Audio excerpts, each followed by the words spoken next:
ఆమె విదేశీ వనిత, అన్యమతస్థురాలు.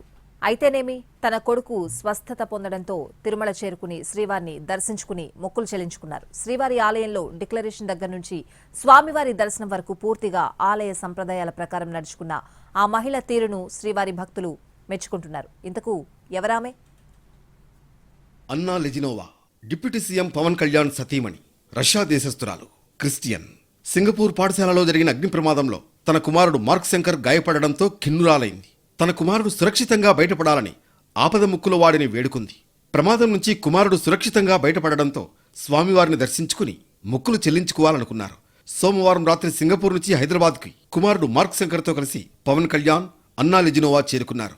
మంగళవారం సాయంత్రం 5 గంటలకు భారతీయత ఉట్టిపడేలా సంప్రదాయ దుస్తుల్లో తిరుమలకు విచ్చేశారు అన్నా లెజినోవా. ఎలాంటి హడావుడి లేకుండా ప్రశాంత వాతావరణంలో తిరుమలకు విచ్చేసిన సమయం నుంచి బుధవారం మధ్యాహ్నం వెనుదిరిగే వరకు తిరుమలలో ప్రవర్తించిన తీరు అందరినీ ఆకర్షించింది. అన్యమతస్థురాలైనప్పటికీ అన్నా లెజినోవా తిరుమలలో అడుగుపెట్టిన క్షణం నుంచి సంప్రదాయ హిందూ మతస్థురాలు స్వామివారిని ఏ విధంగా కొలిచి ప్రార్థిస్తారో అదే తరహాలో తన భక్తితత్వాన్ని చాటుకున్నారు. ముందుగా అతిథి గృహం వద్ద టీటీడీ నిబంధనలను అనుసరించి డిక్లరేషన్పై సంతకం చేశారు.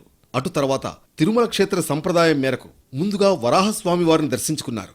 దర్శన అనంతరం ఒక సామాన్య భక్తురాలిగా పద్మావతి అతిథి గృహాల వద్ద ఉన్న కళ్యాణకట్టకు చేరుకుని స్వామివారికి తలనీలాలు సమర్పించుకుని తన మొక్కులు చెల్లించుకున్నారు. ఆ తర్వాత అతిథి గృహంలో ఉన్న వెంకటేశ్వర స్వామి విగ్రహానికి పూజలు నిర్వహించారు. బుధవారం వేకువజామున స్వామివారిని మేలుకొలిపే సమయంలో ఆలయానికి చేరుకుని శ్రీవారి సుప్రభాత సేవలో పాల్గొన్నారు అన్నా లెజినోవా. భక్తి ప్రపత్తులతో స్వామివారిని దర్శనం చేసుకుని రంగనాయకుల మండపానికి చేరుకున్నారు. వేద పండితుల ఆశీర్వచనాలు అందుకున్న అనంతరం అధికారులు అందజేసిన తీర్థ ప్రసాదాలు స్వీకరించారు. ఆలయం నుంచి నేరుగా అఖిలాండం చేరుకుని శ్రీవారికి కర్పూర హారతులు సమర్పించుకున్నారు. అన్నప్రసాద సమయంలో కుమారుడు మార్క్ శంకర్ పేరు మీదుగా అన్నప్రసాద సముదాయం పథకానికి 17 లక్షల రూపాయలను విరాళంగా అందించారు. భక్తులకు స్వయంగా అన్నప్రసాదం వడ్డించి సామాన్య భక్తురాలిగా భక్తులతో కలిసి సహపంక్తి భోజనాన్ని స్వీకరించారు.